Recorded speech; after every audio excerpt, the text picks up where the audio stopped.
Hello guys, most welcome. आज की इस वीडियो के अंदर हम बात करेंगे बीकॉम फर्स्ट ईयर के सेमेस्टर फर्स्ट के subject business organisation and management के सिलेबस के बारे में। अगर आपने बीकॉम में एडमिशन ले लिया है और आपका एकेडमिक ईयर 2025-26 के अंदर सेमेस्टर फर्स्ट के एग्जाम होने वाले हैं और ये सब्जेक्ट है आपके सेमेस्टर फर्स्ट में बिजनेस ऑर्गेनाइजेशन एंड मैनेजमेंट में, शॉर्ट फॉर्म में इसको बोलते हैं BOM। तो आज की इस वीडियो के अंदर हम इस सब्जेक्ट के सिलेबस के बारे में बात करेंगे। सबसे फर्स्ट सेकंड नंबर हम बात करेंगे भैया ये जो सिलेबस है ये कैसे प्रिपेयर करना है, यानी कि इसकी प्रिपरेशन कैसे करनी है, इसके लेक्चर्स कहाँ मिलेंगे, इसके नोट्स कैसे हम ले सकते हैं, उस सब के बारे में। ठीक है, तो इस सब्जेक्ट को प्रिपेयर कैसे करना है उसके बारे में मैं आपको पूरा गाइडेंस दूंगा।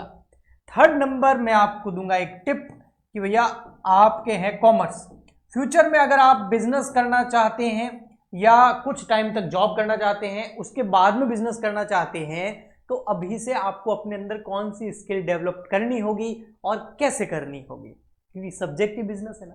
ओके जी, तो सबसे फर्स्ट हम बात करते हैं सिलेबस के बारे में। तो सिलेबस जो है यहाँ पर ये आपके सामने है, यूनिट वाइज दे रखा होता है। आप जानते हैं कि जो यूनिवर्सिटीज का सिलेबस होता है वो यूनिट वाइज होता है। फर्स्ट यूनिट के अंदर आपको बिजनेस ऑर्गेनाइजेशन एंड मैनेजमेंट, जिसको हम शॉर्ट में BOM बोलते हैं, इसका इंट्रोडक्शन होता है कि बिजनेस को ऑर्गेनाइज कैसे करना है, उसको मैनेज कैसे करना है। इसमें आपके क्या क्या टॉपिक हो सकते हैं फर्स्ट यूनिट के अंदर, तो role of organisation and management का क्या रोल होता है। मोस्ट इंपॉर्टेंट हम क्लास 12th के अंदर बिजनेस स्टडी में पढ़ चुके होते हैं फंक्शंस ऑफ मैनेजमेंट।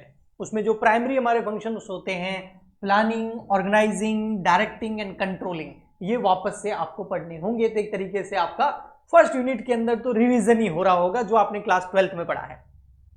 उसके बाद में स्टेक होल्डर का क्या पर्सपेक्टिव होता है, कंज्यूमर का क्या होता है, एम्प्लॉइज का, एंटरप्रेन्योर का, सोसाइटी का, ये पढ़ेंगे। उसके बाद ओनरशिप पढ़ेंगे, फॉर्म्स पढ़ेंगे, ये थोड़ा सा इसमें नए नए टॉपिक्स निकल के आएंगे। ओके, उसके बाद में स्केल कैसे कर सकते हैं, लोकल लेवल पर, नेशनल लेवल पर, global size, micro to large या एंटरप्राइजेस कैसे आप ओपन कर सकते हैं, इसका स्केल कैसे कर सकते हैं, उसके बारे में। तो अगर देखा जाए तो ये थ्योरी सब्जेक्ट है नहीं। हाँ, थ्योरी हमें एग्जाम में लिखना पड़ता है, वो पढ़ना पड़ता है। देखा जाए तो ये बिल्कुल प्रैक्टिकल सब्जेक्ट है ना, क्योंकि ये प्रैक्टिकली हम होता हुआ देखते हैं हमारे आसपास में। बिजनेस थ्योरेटिकली कैसे हो सकता है, बिजनेस तो प्रैक्टिकली होता है ना। ओके जी, ठीक है जी। सेकेंड यूनिट में लेवल आपका बढ़ेगा थोड़ा सा और आप और इसको अच्छे से डीप में पढ़ेंगे, बिजनेस एनवायरनमेंट को एंड एंटरप्रेन्योरशिप को। ये मोस्ट इंपॉर्टेंट टॉपिक है आज के टाइम में। कॉमर्स के हर बंदे को इसके बारे में फुल डिटेल में जानकारी होनी चाहिए कि एंटरप्रेन्योरशिप क्या होती है, क्या नहीं होती है। बिजनेस एनवायरनमेंट की बात करें तो वो फिर हम माइक्रो लेवल पर, मेसो, मैक्रो और इंटरनेशनल लेवल पर पढ़ेंगे। फिर बिजनेस एथिक्स और सोशल रेस्पॉन्सिबिलिटी मोस्ट इंपॉर्टेंट होती है, ये एक थ्योरेटिकल पार्ट आप कह सकते हैं। अब एथिक्स और सोशल रेस्पॉन्सिबिलिटी, ठीक है। आगे हम पढ़ेंगे भैया और कॉमर्स से रिलेटेड क्या क्या चीजें हो सकती है। तो इसमें बिजनेस और सोशल एंटरप्रेन्योरशिप, ये बहुत अच्छा टॉपिक है।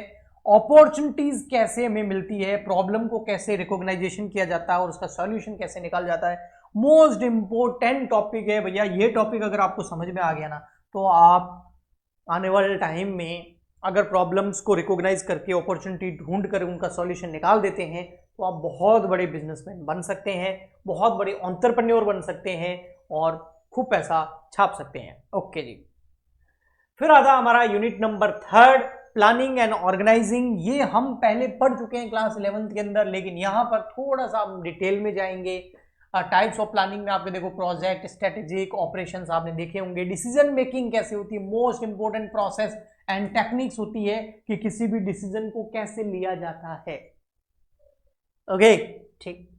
नेक्स्ट होता है organising, division of labour and specialisation. देखो डिसीजन से समझ में, मैं आपको लास्ट में बोला था ना टिप दूंगा, उसके ऊपर देखते हैं आप डिसीजन क्या लेते हो। डिसीजन मेकिंग मोस्ट इंपॉर्टेंट होती है। ओके, किसी भी बिजनेस को आगे बढ़ाने में, खुद को आगे बढ़ाने में, ठीक है। हमेशा हर इंसान के सामने अपॉर्चुनिटी एनी टाइम रहती है, चाहे वो एजुकेशन के अंदर हो, चाहे वो जॉब के अंदर हो, चाहे वो बिजनेस के अंदर हो, चाहे वो रिलेशनशिप के अंदर हो, हर समय अपॉर्चुनिटी रहती है।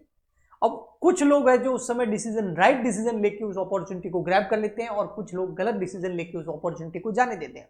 ऐसे कैसे हर समय बहुत सारे थ्रेट एक बिजनेसमैन के सामने, एक बिजनेस के सामने, एक एम्प्लॉय के सामने रहते ही रहते हैं। अब वहां पर क्या डिसीजन लेते हो जिससे आप उससे बच सकते हो या वो थ्रेट आपके ऊपर हावी हो जाएगा।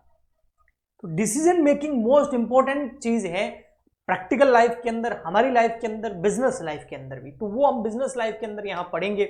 Division of labours and specialisation, आपने हेनरी फ्योल के प्रिंसिपल्स पढ़े होंगे, स्पेशलाइजेशन को जोड़ देते हैं, तो वो हमें यहाँ पढ़ने को मिल सकते हैं। उससे रिलेटेड टॉपिक हम पढ़ेंगे।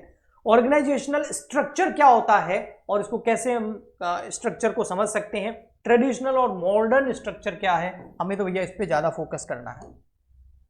फिर हम यूनिट नंबर 4 में आगे बढ़ेंगे और डायरेक्टिंग एंड कंट्रोलिंग को पढ़ेंगे। भाई डायरेक्ट कैसे करना है एम्प्लॉइज को, और फिर उसके बाद कंट्रोल कैसे करना है। तो इसमें मोटिवेशन आएगा जिसमें मास्लो, हर्ट्जबर्ग्स थ्योरीज हम पढ़ेंगे, लीडरशिप पढ़ेंगे, फॉलोशिप पढ़ेंगे, ठीक है, फॉलोवरशिप पढ़ेंगे, ऑर्गेनाइजेशन वाइड लीडरशिप पढ़ेंगे। कुछ नए टॉपिक्स आएंगे जो क्लास 12th में आपने डायरेक्टिंग एंड कंट्रोलिंग में नहीं पढ़ेंगे। कम्युनिकेशन को हम पूरा अच्छे से पढ़ेंगे। फिर कंट्रोलिंग जो बहुत ही इंपॉर्टेंट टॉपिक है, समझ में थोड़ा सा अगर आप खुद पढ़ेंगे तो नहीं आएगा, लेकिन अगर किसी टीचर की जैसे कि मेरी हेल्प लेंगे तो आपको ये बहुत अच्छे से कंट्रोलिंग भी समझ में आ जाएगा। कंट्रोल उदय सिटी कंट्रोल, वो वाला कंट्रोलिंग नहीं है ये अच्छा टॉपिक है ये भी, ठीक है। तो अब जब मैं ये टॉपिक कराऊंगा तो डिटेल में पढ़ाऊंगा।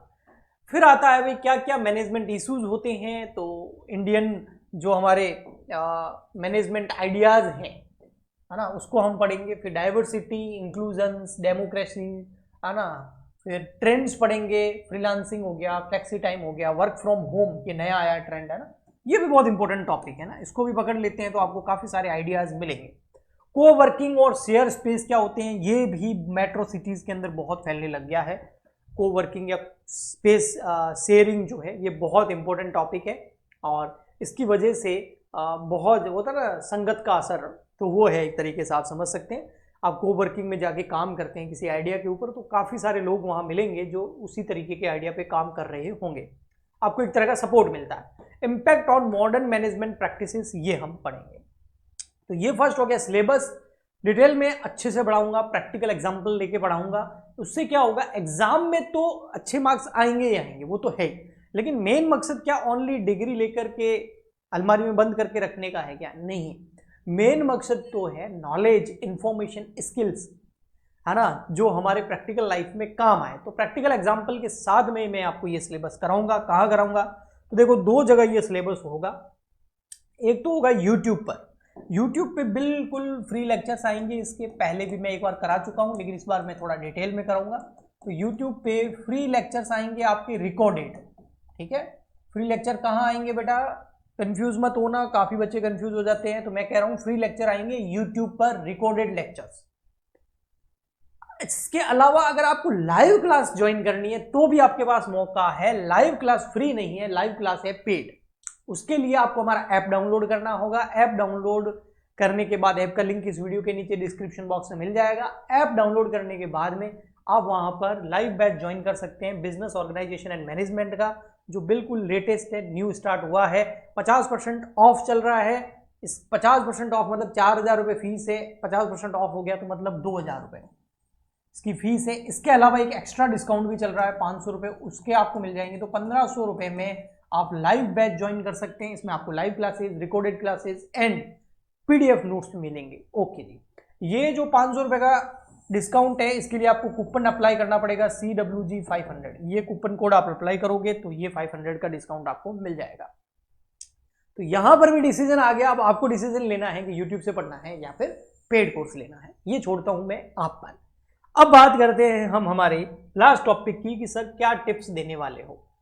देखो भाई, अगर फ्यूचर में आपको चाहे जॉब करनी है, जॉब करके कुछ पैसा इकट्ठा करके खुद का बिजनेस करना है या डायरेक्ट बिजनेस में जाना चाहते हो, तो आपका माइंडसेट वैसा होना चाहिए। और वो माइंडसेट कब होगा, जब आप उस बिजनेस से रिलेटेड या फिर इन चीजों से रिलेटेड, फाइनेंस से रिलेटेड, मार्केटिंग से रिलेटेड, इन सब चीजों से रिलेटेड इंफॉर्मेशन अपने दिमाग में डालेंगे, तभी आपका माइंडसेट ऐसा हो जाएगा। कुछ लोग होते हैं ना जो गवर्नमेंट जॉब के पीछे पड़े रहते हैं, कुछ लोग होते हैं बिल्कुल गवर्नमेंट जॉब का नाम लेते हैं कि नहीं नहीं नहीं ये नहीं करना, बिजनेस करना है ना। तो हर किसी का अपना एक माइंडसेट होता है। तो अगर आप बिजनेस वाला माइंडसेट बनाना चाहते हैं तो उससे रिलेटेड इंफॉर्मेशन और एकदम करेक्ट इंफॉर्मेशन आपके दिमाग में जानी बहुत जरूरी है। और वो जा सकती है केवल और केवल बुक्स से। और मैं आपको यहाँ पर कुछ ऐसी बुक्स हमेशा सजेस्ट करूंगा बीच बीच में जो आपकी लाइफ को चेंज कर सकती है और आपको बहुत बड़ा इंसान बना सकती है in case of capital, in case of पैसों के मामले में आप बहुत अच्छा पैसा कमा सकते हैं। तो आज मैं आपको जो बुक सजेस्ट कर रहा हूं वो है the richest man of Babylon.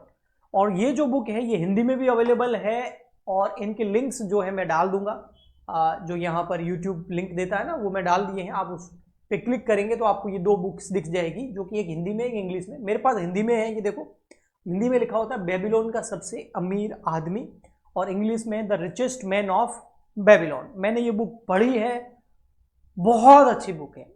ये बुक केवल कॉमर्स नहीं, हर किसी को पढ़नी चाहिए। अगर ये बुक पढ़ ली ना तो फाइनेंशियली आप कभी आप प्रॉब्लम को फेस नहीं, कभी आपके पास पैसों की कमी नहीं होगी। चाहे आप कम कमा रहे हो, ज्यादा कमा रहे हो, लेकिन पैसों की प्रॉब्लम नहीं होगी। आपका माइंडसेट इस तरीके का हो जाएगा। तो इतना जोर देके मैं कह रहा हूं, इसका मतलब बहुत अच्छी बुक है। तो जो लिंक मैंने दिया है यहां पर आपको ऐड में दिख रहा होगा, तो उस पर क्लिक करें और ये बुक जरूर बाय करें और उसको पढ़ें। हिंदी में अच्छी लगे तो हिंदी में पढ़ें, इंग्लिश अच्छी है आपकी तो इंग्लिश में पढ़ें, वो आपके ऊपर डिपेंड करता है। तो ये भी एक आपका डिसीजन है कि आप अपने माइंडसेट को चेंज करके अपनी फाइनेंशियल प्रॉब्लम्स को दूर करके फाइनेंशियली स्ट्रांग होना चाहते हैं फ्यूचर में, तो इस बुक को पढ़े, और अगर नहीं होना चाहते तो ना पढ़े, ठीक है। तो ये भी एक तरह का डिसीजन है, ये छोड़ता हूं मैं आप पर। आप समझ गए ना, मैं वैसे इतना जोर देता नहीं हूं, अच्छी बुक है इसलिए बोला है मैंने। हम मिलते हैं नेक्स्ट लेक्चर में, आज के लिए इतना ही, तब तक के लिए goodbye and thank you.